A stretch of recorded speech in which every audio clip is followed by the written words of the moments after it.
أعوذ بالله من الشيطان الرجيم.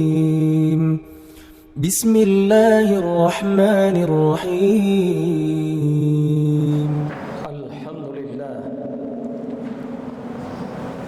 الحمد لله رب العالمين.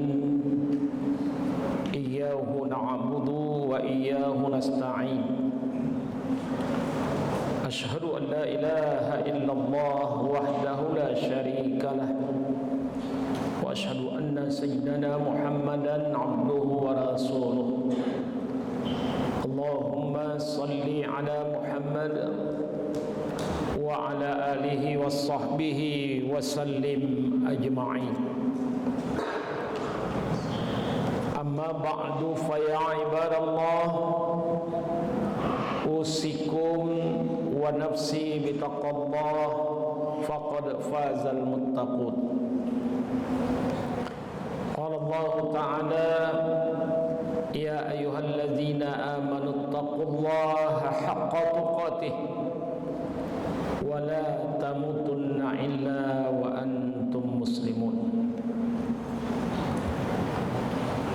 وقال الله تعالى في كتابه الكريم: أعوذ بالله من الشيطان الرجيم. بسم الله الرحمن الرحيم. يا أيها الذين آمنوا قوا أنفسكم وأهليكم نارا وقودها الناس والحجارة عليها ملائكة غلاظ شداد لا يعصون الله ما أمرهم ويفعلون ما يؤمرون.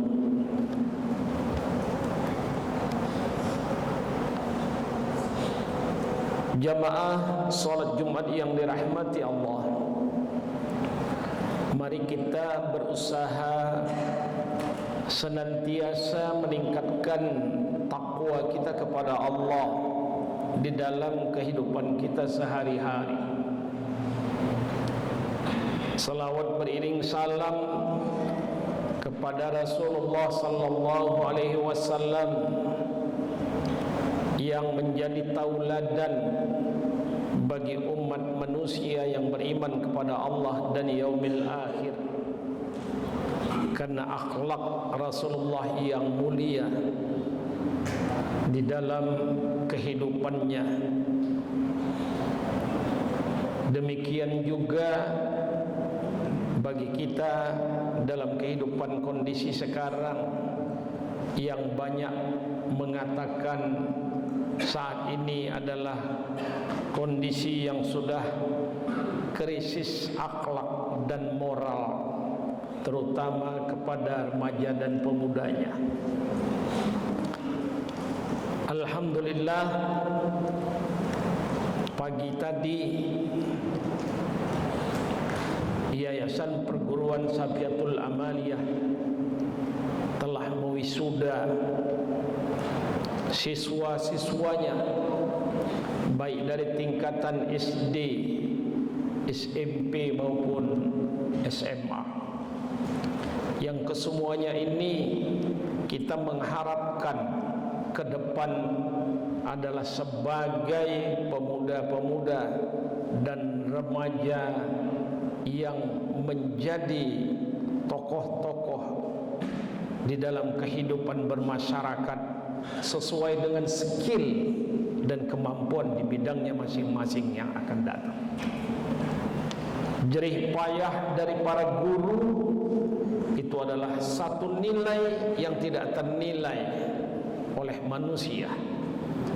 Namun Allah akan memberikan nilai tersendiri terhadap guru-guru yang ikut andil mendidik, membesarkan para siswa, terutama dalam menanamkan nilai-nilai akhlak dan moral.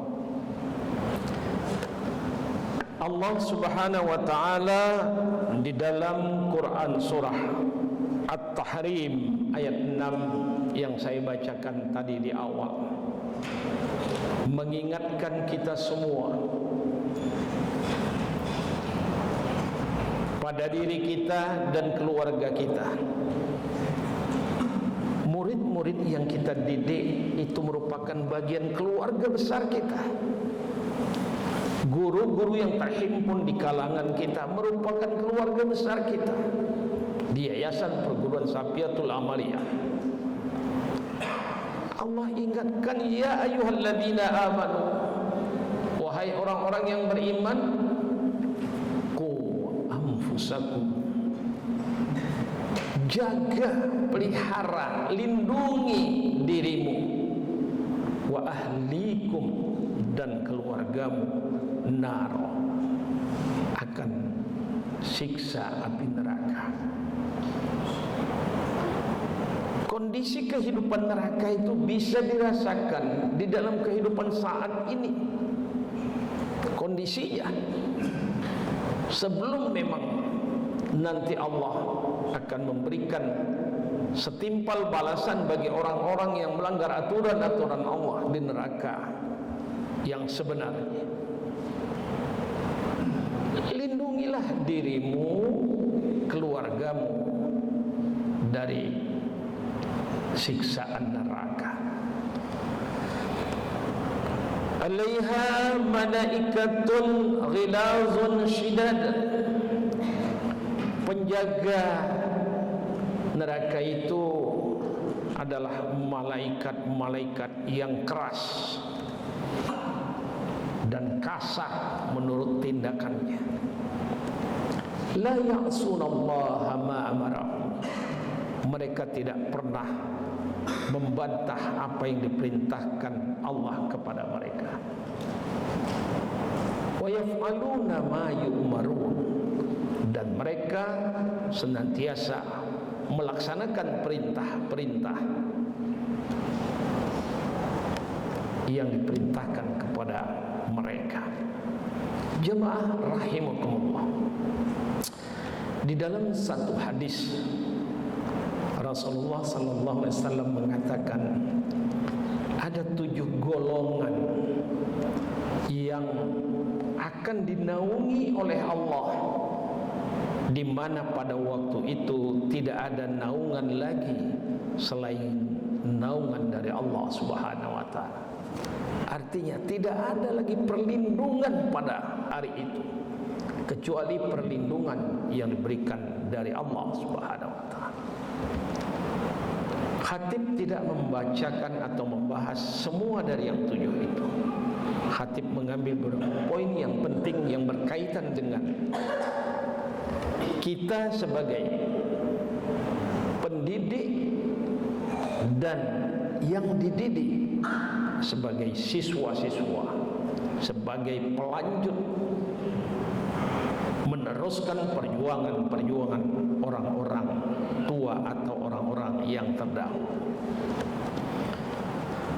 Pertama, kata Rasulullah SAW, yang mendapat perlindungan di yaumil akhir nanti, manakala tidak ada lagi perlindungan atau naungan kecuali yang diberikan Allah, adalah imamun adil.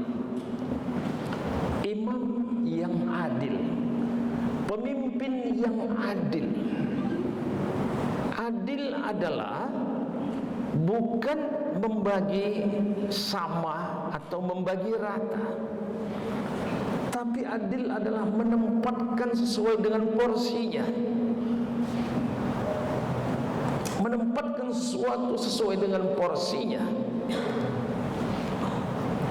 Dan imam ini kita harapkan lahir nanti dari siswa-siswa kita yang baru kita wisuda tadi. Ini harapan kita sebagai pendidik di tempat ini.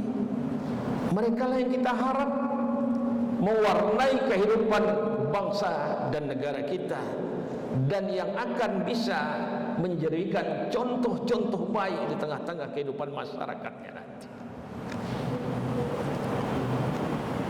Yang kedua adalah pemuda yang senantiasa beribadah kepada Allah Subhanahu wa taala. Artinya, lewat didikan-didikan yang diberikan, maka muncullah siswa-siswa ini menjadi pemuda dan pemudi yang setiap gerak langkahnya dan tindakannya akan sesuai mengikuti tuntunan dan peraturan dari Allah Subhanahu wa taala. Sehingga dengan demikian mereka akan terjaga, mereka akan terlindungi dari siksa neraka itu. Jamaah Jumat rahimakumullah, sementara kita yang mendidik akan memperoleh kebaikan-kebaikan sebagaimana yang dilakukan mereka dengan kebaikan itu. Yang ketiga adalah pemuda yang hatinya senantiasa bergantung di masjid. Masjid di sini maksudnya adalah tempat sujud, di mana pemuda itu akan senantiasa tunduk patuh kepada Allah,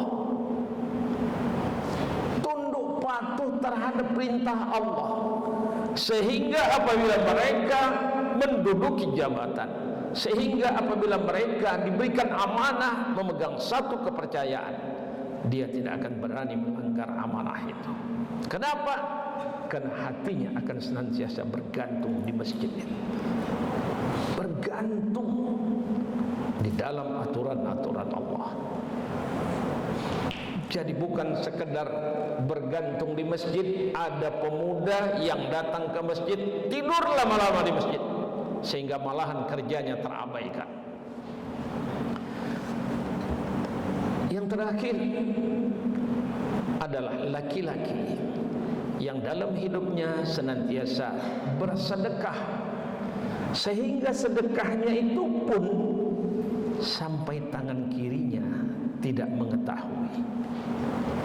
Ini antara lain 4 dari 7 golongan yang dinaungin oleh Allah Subhanahu wa taala.